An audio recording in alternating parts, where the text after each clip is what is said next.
Pick n Pay, a popular supermarket chain in South Africa, finally accepts Bitcoin as payment.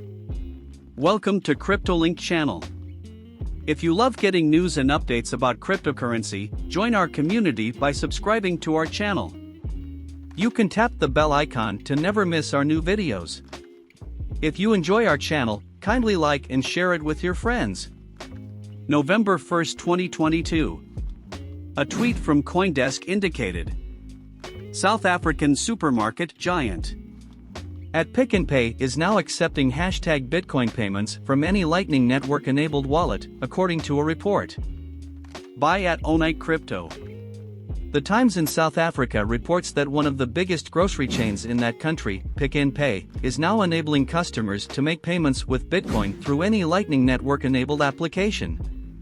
According to the Times, the payment option has now been made accessible in 39 locations nationwide after being trialed in 10 stores over the previous 5 months.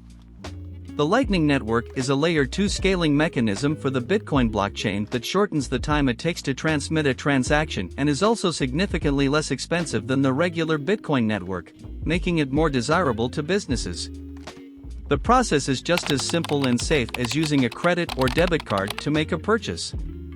When making a purchase, customers use the app's QR code scanner to approve the rand exchange rate. Regarding the local currency, a Pick n Pay spokeswoman was quoted in the news article.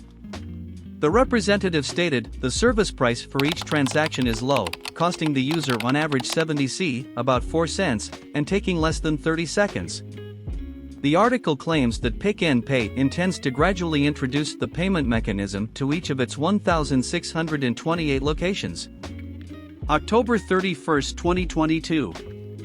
According to Cointelegraph's tweet. After the hype over NFTs, people have been speculating about their potential. Decentralized catalogs are an example of how they are evolving. People have been making assumptions about the potential of non-fungible tokens since last year's hype surrounding them. It inflated a bubble of irrational hopes. Over $4.6 billion has been invested by venture capitalists in infrastructure and enterprises involving non-fungible tokens, or NFTs, during the past year. Today, this infrastructure requires users. They will appear once individuals realize they can use these NFTs to create and organize their everyday activities rather than just hypothetical ones. These people must organize their lives instead of using NFTs. Decentralized catalogs are available to assist with this, too. The ownership of an NFT, which is documented on the blockchain, may be compared to that of a book that someone owns. However, the library is what we are genuinely lacking. A garden, not simply a flower. A system is made up of a group of NFTs. The standards that this system adheres to give it structure. You may have noticed the museum-like classification of the kitties and their characteristics in their catalog if you've ever visited CryptoKitties. But without the collection as a whole, none of the collection's components have any significance. An initial smart contract's CryptoKitty cannot be removed. If your CryptoKitty derivative isn't connected to the original collection, you can duplicate the picture or make a fractional replica of it, but you won't be able to exchange its value. Thus, the collection as a whole rather than a single standalone item in the collection determines the value of each NFT. To put it simply, if we step back from each element in virtually every NFT collection, we will see that the actual worth is not in a single NFT itself but in a flawless system of several NFTs connected by a single smart contract.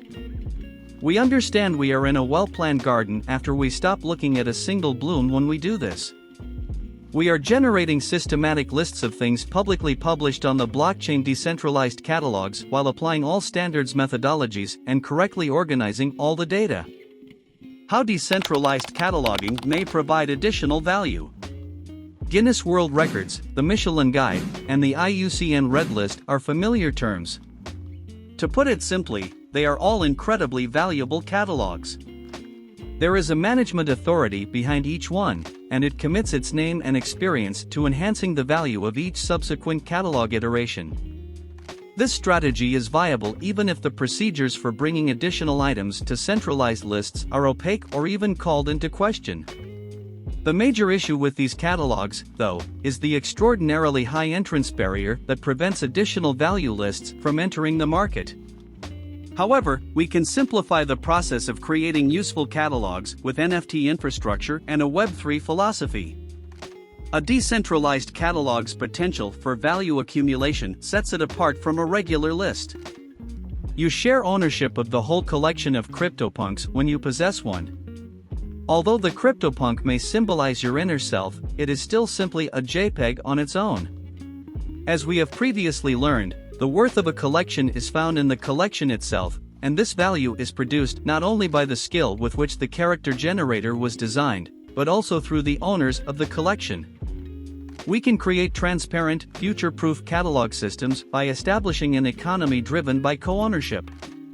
There are many circumstances when decentralized cataloging makes sense, even though adding another restaurant list to the world won't exactly advance society. The library. Let's consider the most fundamental use for decentralized cataloging. You wish to lend someone your library of books that you possess. Despite this, you are aware that there is a considerable risk the people you lend your books to won't ever return them. This is life. Consequently, you begin a pretty straightforward process of creating a history of each book you share with the decentralized catalog, with the exception that each record is really an NFT. The person who takes the book chooses to use it to categorize his own books and exchange them with another person, who then shares it with a friend of theirs.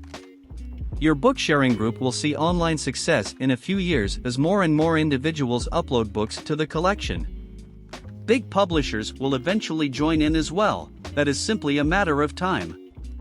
Newly released books could start being added by some publishers so that they can be distributed via the catalog system you set up. Given what we know about NFT compatibility, it is obvious that all of the infrastructure and marketplaces for NFT that we currently use will be transformed into useful tools and interfaces that function immediately. There is no requirement for extra listing sites, centralized bookshops, or payment methods. You added the first book to the shared library's collection of books as an NFT, which is where it all began. Cointelegraph's historical NFT collection follows the same concept. Cointelegraph readers decide which news items should be added to this library of updates from the biggest cryptocurrency media source. The NFT standard's actual future is normal, which is fantastic. Every day, we utilize a variety of commonplace items that were pricey when they first hit the market. But as manufacturing and technology advanced, costs decreased and they became affordable for everyone. With NFTs, the same thing will take place. Now all we have to do is stop gazing at the tulips and begin planting a garden. That's it for our today's video. So, what can you say about the news? Let us know about it in the comments section down below. Thanks for tuning in to CryptoLink. We are always excited to provide you with news and updates about cryptocurrency, and if you like this video, please click the like button. See you on the next one.